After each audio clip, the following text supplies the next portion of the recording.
Judges chapter 17. There was a man named Micah who lived in the hill country of Ephraim.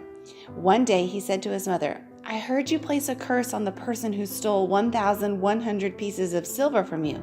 Well, I have the money. I was the one who took it." "The Lord bless you for admitting it," his mother replied. He returned the money to her, and she said, "I now dedicate these silver coins to the Lord. In honor of my son, I will have an image carved and an idol cast."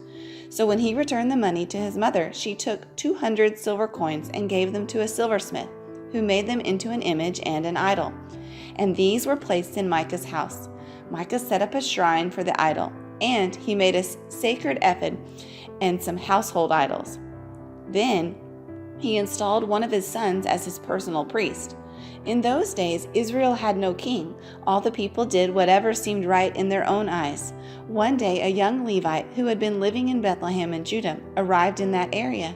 He had left Bethlehem in search of another place to live, and as he traveled, he came to the hill country of Ephraim. He happened to stop at Micah's house as he was traveling through. "Where are you from?" Micah asked him. He replied, "I am a Levite from Bethlehem in Judah, and I am looking for a place to live." "Stay here with me," Micah said, "and you can be a father and priest to me. I will give you 10 pieces of silver a year, plus a change of clothes and your food." The Levite agreed to this, and the young man became like one of Micah's sons. So Micah installed the Levite as his personal priest, and he lived in Micah's house. "I know the Lord will bless me now," Micah said, "because I have a Levite serving as my priest." Judges chapter 18. Now in those days Israel had no king, and the tribe of Dan was trying to find a place where they could settle, for they had not yet moved into the land assigned to them when the land was divided among the tribes of Israel.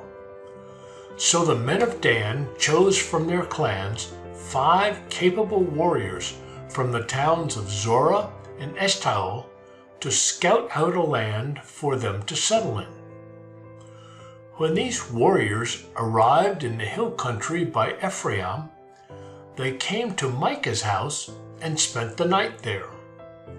While at Micah's house, they recognized the young Levite's accent, so they went over and asked him, "Who brought you here? And what are you doing in this place? Why are you here?" He told them about his agreement with Micah and that he had been hired as Micah's personal priest. Then they said, "Ask God whether or not our journey will be successful." "Go in peace," the priest replied, "for the Lord is watching over your journey." So the 5 men went on to the town of Laish, where they noticed the people living carefree lives. Like the Sidonians, they were peaceful and secure. The people were also wealthy because their land was very fertile, and they lived a great distance from Sidon and had no allies nearby. When the men returned to Zorah and Eshtaol, their relatives asked them, "What did you find?" The men replied, "Come on, let's attack them. We have seen the land, and it is very good. What are you waiting for? Don't hesitate to go and take possession of it. When you get there, you will find the people living carefree lives. God has given us a spacious and fertile land, lacking in nothing." So 600 men from the tribe of Dan, armed with weapons of war, set out from Zorah and Eshtaol. They camped at a place west of Kiriath Jearim in Judah, which is called Mahaneh Dan to this day. Then they went on from there into the hill country of Ephraim and came to the house of Micah. The 5 men who had scouted out the land around Laish explained to the others, "These buildings contain a sacred ephod, as well as some household idols, a carved image and a cast idol. What do you think you should do?" Then the 5 men turned off the road and went over to Micah's house, where the young Levite lived, and greeted him kindly. As the 600 armed warriors from the tribe of Dan stood at the entrance of the gate, the 5 scouts entered the shrine and removed the carved image, the sacred ephod, the household idols, and the cast idol. Meanwhile, the priest was standing at the gate with the 600 armed warriors. When the priest saw the men carrying all the sacred objects out of Micah's shrine, he said, "What are you doing?" "Be quiet and come with us," they said. "Be a father and a priest to all of us. Isn't it better to be a priest for an entire tribe and clan of Israel than for the household of just one man?" The young priest was happy to go with them, so he took along the sacred ephod, the household idols, and the carved image. They turned and started on their way again, placing their children, livestock, and possessions in front of them. When the people from the tribe of Dan were quite a distance from Micah's house, the people who lived near Micah came chasing after them. They were shouting as they caught up with them. The men of Dan turned around and said to Micah, "What's the matter? Why have you called these men together and chased after us like this?" "What do you mean, what's the matter?" Micah replied. "You've taken away all the gods I have made, and my priest, and I have nothing left." The men of Dan said, "Watch what you say. There are some short-tempered men around here who might get angry and kill you and your family."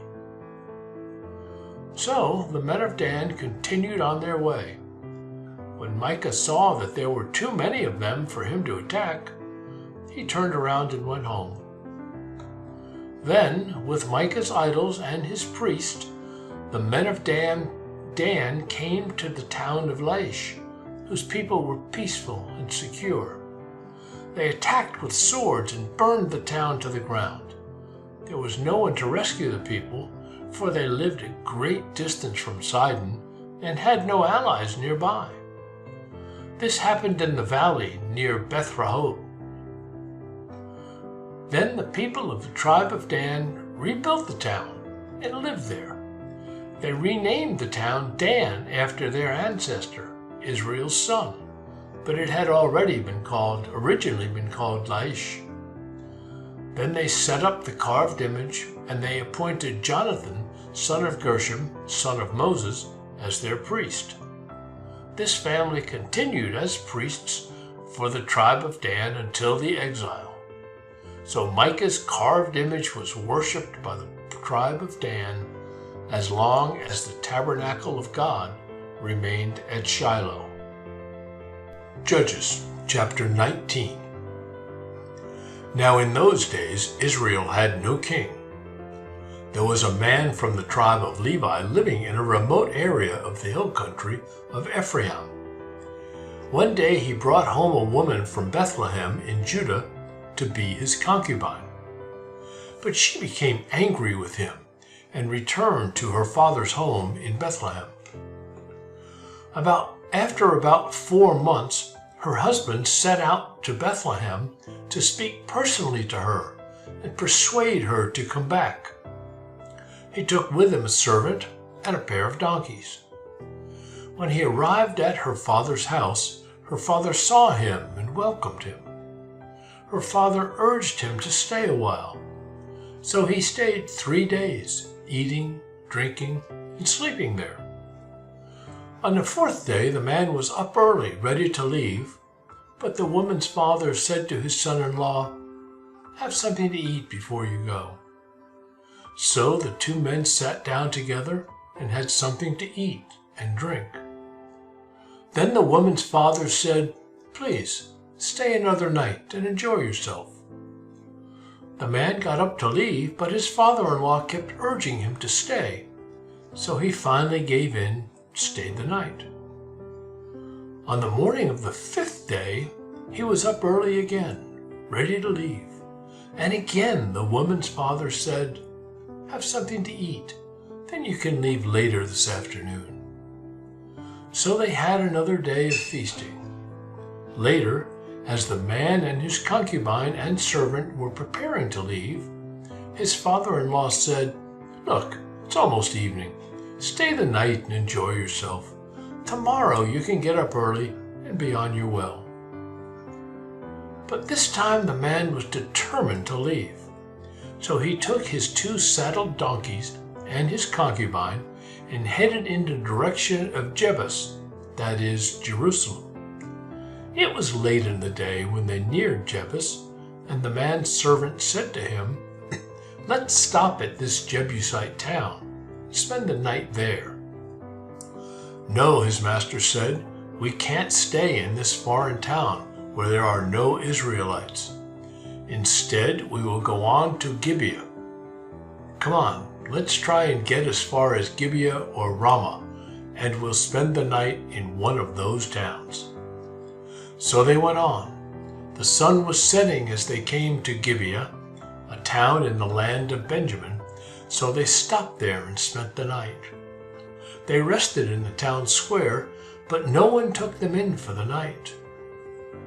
That evening an old man came home from his work in the fields.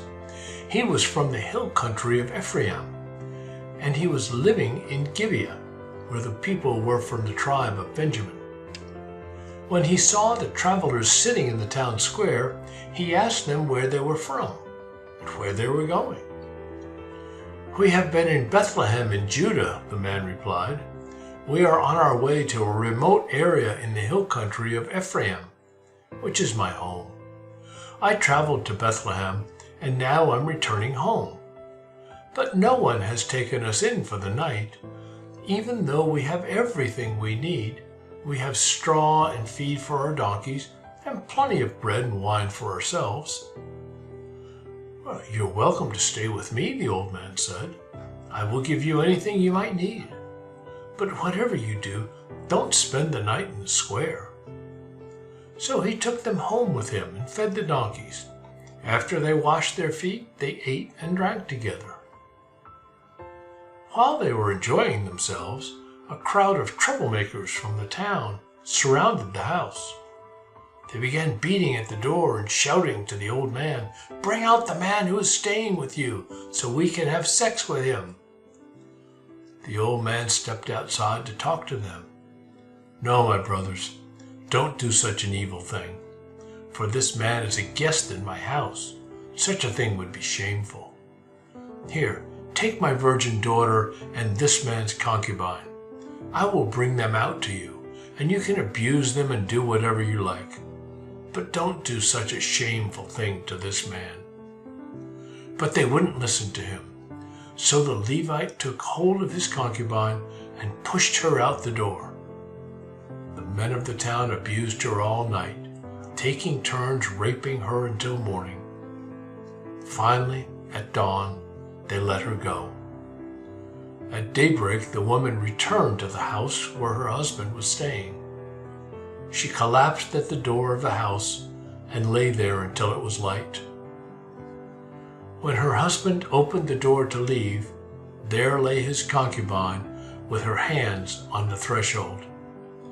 He said, "Let's go." But there was no answer. So he put her body on his donkey and took her home. When he got home, he took a knife and cut his concubine's body into 12 pieces. Then he sent one piece to each tribe throughout all the territory of Israel. Everyone who saw it said, "Such a horrible crime has not been committed in all the time since Israel left Egypt. Think about it. What are we going to do? Who's going to speak up?"